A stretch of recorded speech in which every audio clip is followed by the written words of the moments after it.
We start our exploration of transcendentalism here, the institute that caused a significant perspective in modern philosophy. Since 1816, the Harvard Divinity School has trained students at a graduate level the academic study of religion or in ministry. Since the 1800s, the school's teaching of Unitarianism began to irritate a group of intellectuals, stimulating protests against the system. Finding faults in American society and culture, Ralph Waldo Emerson, Henry David Thoreau, and Margaret Fuller began documenting their thoughts, eventually founding new theories on perception, transcendentalism.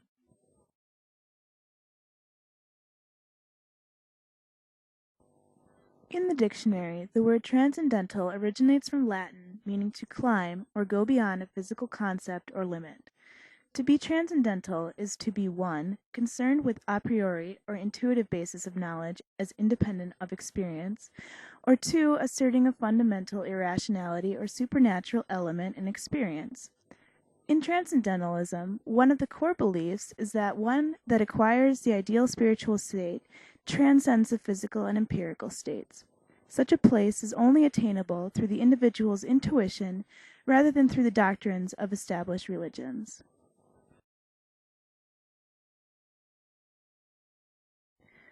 Perhaps the most well-known scholar of transcendentalism is Ralph Waldo Emerson. One of the founders of the movement, Emerson was born to the Unitarian minister Reverend William Emerson on May 25, 1803. Following his graduation from Harvard in 1821, Emerson worked as a schoolmaster.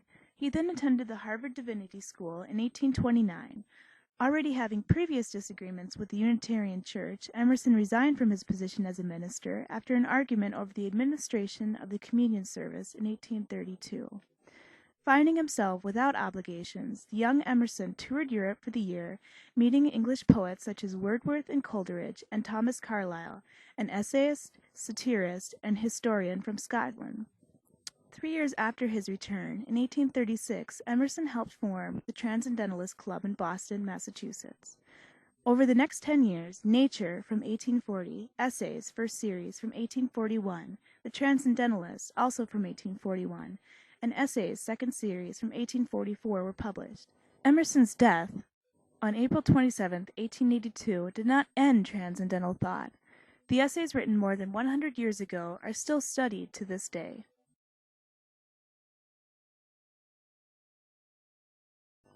Emerson and other founders of the Transcendental movement were not uneducated. Reading pieces of world literature, they were influenced by various essayists and religions. The term transcendental was derived from Kant, who spoke of transcendental forms as a very important class of ideas or imperative forms, which did not come by experience, but through which experience was acquired, that these were intuitions of the mind itself. It is known that the Harvard-educated Emerson and others read Hindu and Buddhist scriptures and examined their own religious assumption against them. In their perspective, a loving God would not have led so much of humanity astray. There must be truth in these scriptures, too. Truth, if it agreed with an individual's intuition of truth, must indeed be truth.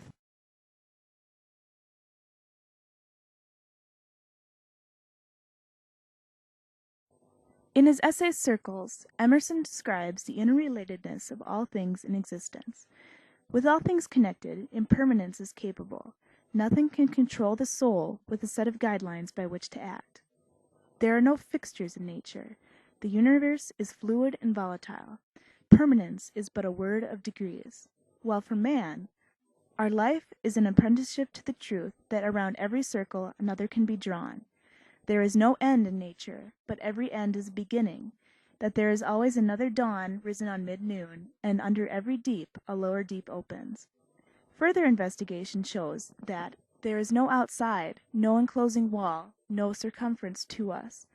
A geometric study of the human form, such as Da Vinci's Vitruvian Man, establishes an outside border around every individual.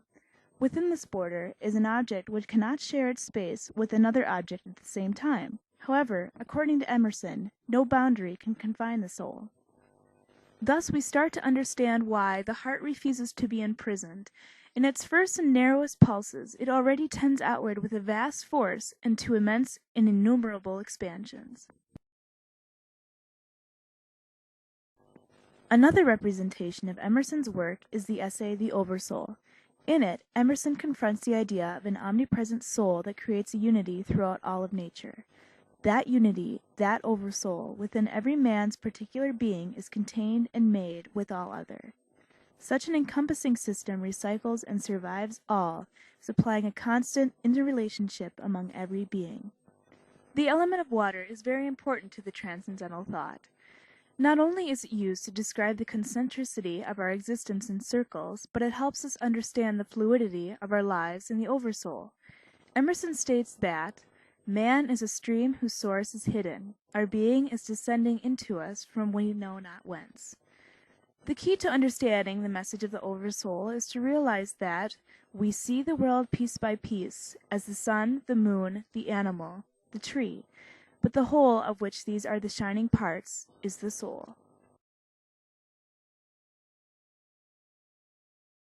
Although the components of the five skandhas and the Pratitya Samutpada have already been taught, we will quickly review them.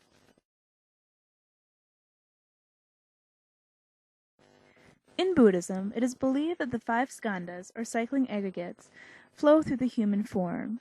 Everything is perceived through the skandhas. Without these essential elements, one would experience no self. For every act performed, the individual follows the path of the skandhas. First, a desire is conceptualized. Next, the desire is pursued. After the material organism is received, the sensation of the desire is reached. The individual's consciousness then focuses on a new perception, and the cycle begins again.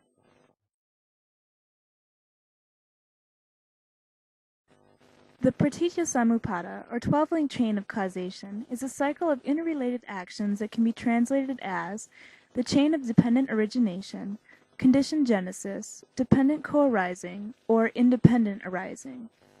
Only when enlightenment is reached can the individual escape from the wheel of dependent arising.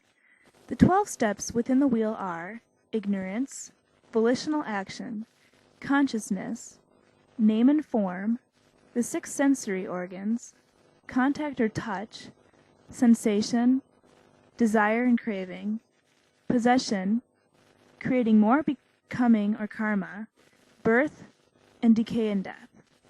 The philosophy of the Pratitya Samutpada is essential when comparing Buddhist tradition and transcendentalism. Both doctrines follow the notion of a nearly unattainable state, supplying guidelines for our existence on earth.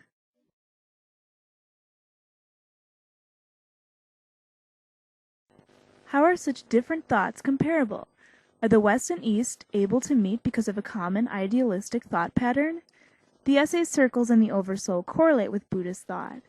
Now that we have knowledge of their natures, we will explore their parallels.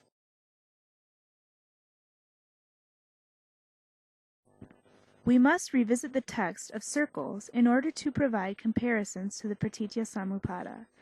Both Buddhist and transcendental teachings mention cycling elements throughout all of nature. The interrelation of all beings provides an overall self when an individual is not available. We may recall that for the individual, life is an apprenticeship to the truth that around every circle another can be drawn. There is no end in nature, but every end is a beginning, that there is always another dawn risen on mid-noon, and under every deep a lower deep opens. From Buddhist doctrine, the soul also encounters a cyclic pattern, rotating on the wheel of codependence. Although there is no outside, no enclosing wall, no circumference to us, a controlling path still dictates our state in life. For Buddhists, this could be the Pratitya Samutpada, or more directly, the 5 skandhas. For the transcendentalists, it is the Oversoul.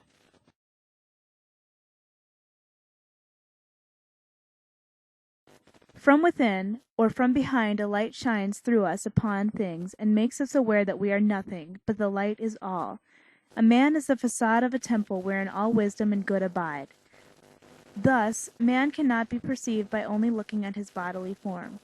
Instead, the actions of the man are a reflection of his existence. Above all things, the Oversoul and conscious prescribe actions. Man must perceive the world piece by piece as the sun, the moon, the animal, the tree, but the whole, of which these are the shining parts, is the soul. Likewise, the soul must be seen the same way. If the actions of the body are comparable to the sun, moon, animal, and tree, The world as its entirety is the Oversoul. We can see neither the overall conscious of our actions nor the presence of an ever-present soul.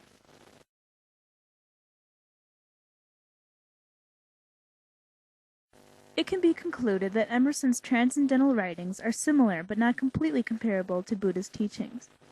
In his essays Circles and the Oversoul, Emerson confronts ideas similar to those found in Buddhism.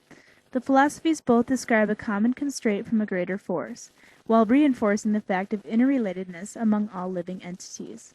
Whether humans conceived these concepts before the Common Era in 560 or the Common Era in 1836, Buddhism and Transcendentalism are still applicable to modern audiences, providing a different perception of the world and the interactions found within it.